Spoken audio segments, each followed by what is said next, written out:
Let's continue with the topic generation and conduction of the nerve impulse. So हम फिर से एक बार इस चीज को रिवाइज कर लेते हैं कि हम बात कर रहे थे कि न्यूरॉन जो है, हमने सबसे पहले ही बात किया था कि एक्साइटेबल सेल्स हैं. एक्साइटेबल सेल्स क्यों है? क्योंकि इनकी मेम्ब्रेन्स जो है वो पोलराइज्ड स्टेट के अंदर रहती हैं. पोलराइज्ड स्टेट में रहने का मतलब है कि इनके पास आयन चैनल्स होते हैं, स्पेशल आयन चैनल्स हैं जो कि न्यूरल मेम्ब्रेन में प्रेजेंट हैं. और ये आयन चैनल्स जो हैं सेलेक्टिवली परमिएबल है अलग अलग आयंस के लिए. जब तक कि कोई इंपल्स वहां पर नहीं पहुंच रही है, जब तक न्यूरॉन को कोई इंपल्स नहीं मिल रही है, that stage is called as the resting stage. इस टाइम में जो एक्सॉन की मेम्ब्रेन है वो पोटेशियम के लिए परमिएबल रहेगी लेकिन सोडियम के लिए इम्परमिएबल रहेगी.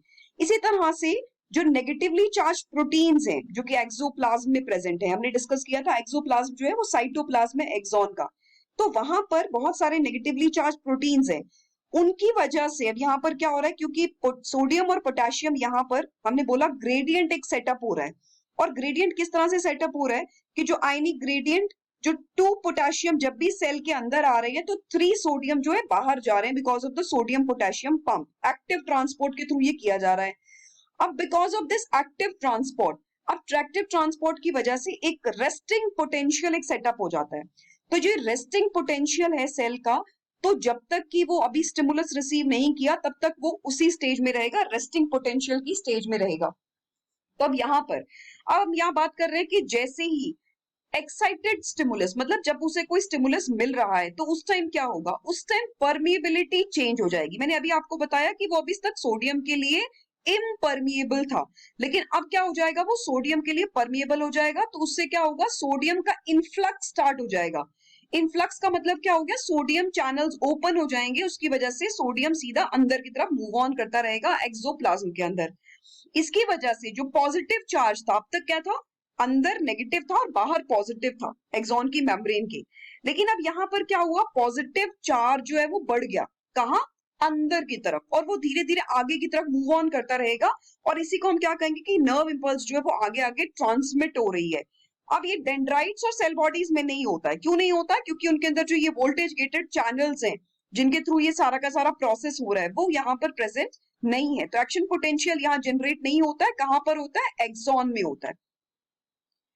चलिए, तो अब बात करते हैं पॉजिटिव चार्ज जो है, हमने बात किया कि वो आगे आगे स्प्रेड होता रहेगा और उसी को हम क्या कहेंगे, this is will be called as depolarization. तो डीपोलराइजेशन हो जाएगी. एक्शन पोटेंशियल जो है जनरेट हो रहा है एक्सॉन हिलॉक पर, और ये पूरा का पूरा ट्रेवल करेगा साइनेप्टिक नॉब तक. अब ये किस तरह ट्रेवल करेगा वो डिपेंड करेगा कि आपका न्यूरॉन माइलिनेटेड है या अनमाइलिनेटेड है. हमने डिस्कस किया था कि माइलिन शीथ से कवर हो सकता है या हो सकता है कि उस पर माइलिन शीथ ना हो. अब यहाँ पर डिफरेंस आ जाएगा between myelinated and unmyelinated. Myelinated जो न्यूरॉन्स होंगे उनके अंदर यहाँ पर क्या रहेगा, देयर विल बी, जो कंडक्शन होगा वो एक तरह से हम कहते हैं कि एक मतलब सैल्टेटरी मूवमेंट कहते हैं, पैचेस के अंदर एक से दूसरी जगह पर जंप करता हुआ चलेगा. जबकि जो अनमाइलिनेटेड होंगे उसमें स्मूथ चलेगा. लेकिन यहाँ पर एक बहुत इंपॉर्टेंट चीज समझने वाली है कि जो माइलिनेटेड में होगा उनमें कंडक्शन जो है, जैसे मैंने बताया था, क्या पर्पस रहेगा, एक्शन पोटेंशियल ज्यादा जल्दी ट्रांसमिट होगा एज कंपेयर टू अनमाइलिनेटेड. इसी को हम कहते हैं सैल्टेटरी कंडक्शन ऑफ एक्शन पोटेंशियल. तो यहाँ देखिए, दिस इज अनमाइलिनेटेड न्यूरॉन है. तो अब यहाँ बहुत ही क्लियरली आपको यहाँ पर नजर आएगा कि बाहर की तरफ चार्ज कैसा है, पॉजिटिव चार्ज था, और अंदर की तरफ कैसा था, नेगेटिव चार्ज था. लेकिन जैसे ही आयन चैनल्स ओपन हुए, सोडियम अंदर की तरफ इनफ्लक्स हुआ, पोटेशियम का बाहर की तरफ मूवमेंट हुआ, तो उससे बाहर नेगेटिव चार्ज आ गया और अंदर की तरफ पॉजिटिव चार्ज आ गया और वही आगे की तरफ मूव कर रहा है. तो इसी फ्लो ऑफ चार्ज को हम कहते हैं ट्रांसमिशन का, दैट इज नर्व इंपल्स का ट्रांसमिशन. तो ये रेस्टिंग मेम्ब्रेन जो है यहाँ पर पहले यहाँ पर पोलराइज्ड स्टेट के अंदर थी, अब वो डीपोलराइज हो रही है टुवर्ड्स द थ्रेशोल्ड, धीरे धीरे आगे की तरफ मूव ऑन कर रहा है, जो ये चार्ज है आगे मूव ऑन कर रहा है. But this is the case of unmyelinated axon, क्योंकि यहाँ पर जो अनमाइलिनेटेड है यहाँ पर चैनल्स जो है वो प्रेजेंट है, यहाँ पर बीच बीच में प्रेजेंट है. लेकिन अगर हम यहाँ बात करें माइलिनेटेड की, तो हमने कहा सैल्टेटरी कंडक्शन है, जैसे मैंने बताया था लीप के अंदर हॉप्स के थ्रू कर रहा है. तो यहाँ पर क्या हो रहा है, बीच बीच में नोड्स ऑफ रेनवियर प्रेजेंट है. ये जो नोड ऑफ रेनवियर है यहाँ पर लोकेटेड है हमारे आयन चैनल्स, जिनके थ्रू आपका सोडियम पोटेशियम का आपस में एक्सचेंज चलेगा, सोडियम का इनफ्लक्स हो रहा है। सो ये जो direction of action potential propagation है वो इस तरह से मूव ऑन कर रहा है, और जो आपका मैसेज का ट्रांसमिशन है वो कैसे चल रहा है, पॉजिटिव से नेगेटिव यहाँ मूव ऑन कर रहा है। तो चार्ज जो है देखिए आगे की तरफ मूव ऑन करता रहेगा इस तरह से। सो यहाँ पर इंक्रीज हो जाती है कंडक्शन की वेलोसिटी बिना एक्सॉन के डायमीटर को इंक्रीज किए।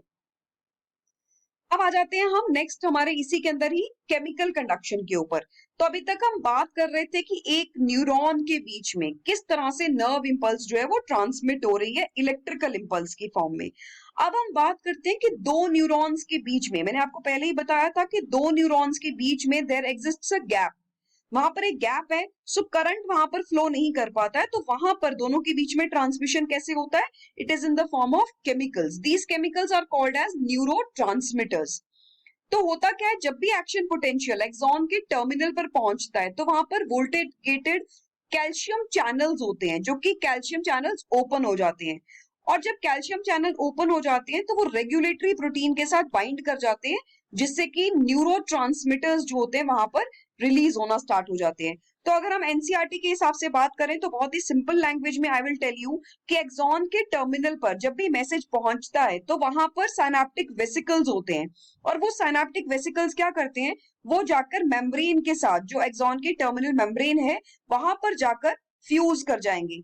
अब वो क्योंकि साइनेप्स के पहले वाली है तो इसे हम प्री साइनेप्टिक मेम्ब्रेन भी कहते हैं। तो ये साइनेप्टिक वेसिकल जैसे ही फ्यूज करेंगे प्री साइनेप्टिक मेम्ब्रेन से, उनके जो वेसिकल्स के कंटेंट है, उनके कंटेंट मतलब the chemicals which they are containing which is neurotransmitters, वो रिलीज हो जाएंगे into the outside, that is synapse के बीच में वो रिलीज कर देंगे, और यही से जो साइनेप्टिक क्लेफ्ट को क्रॉस करके वो किसके पास चले जाएंगे, अगले न्यूरॉन्स के रिसेप्टर्स को स्टिमुलेट कर देंगे, और वो अगले न्यूरॉन के जो रिसेप्टर स्टिमुलेट हुए हैं वही आगे क्या काम कर रहे हैं आपका, वही आगे नेक्स्ट न्यूरॉन के अंदर नर्व इंपल्स को जनरेट करेंगे।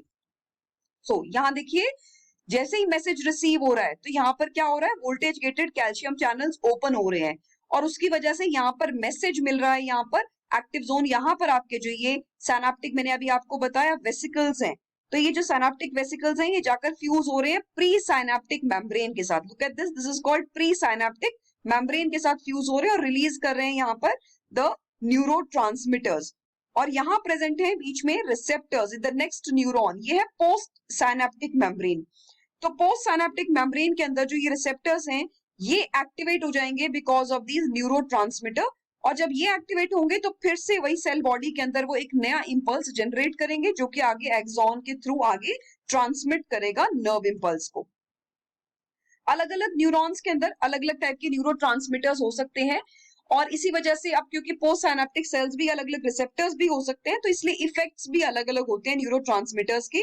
कुछ न्यूरोट्रांसमिटर्स कैटायन चैनल्स को ओपन करते हैं, जबकि बाकी के कुछ जो होते हैं वो एनायन चैनल्स को ओपन करते हैं। जो कैटायन चैनल्स को ओपन करते हैं वो डीपोलराइजेशन करते हैं, जबकि जो एनायन चैनल्स को ओपन करते हैं वो हाइपर पोलराइजेशन करते हैं।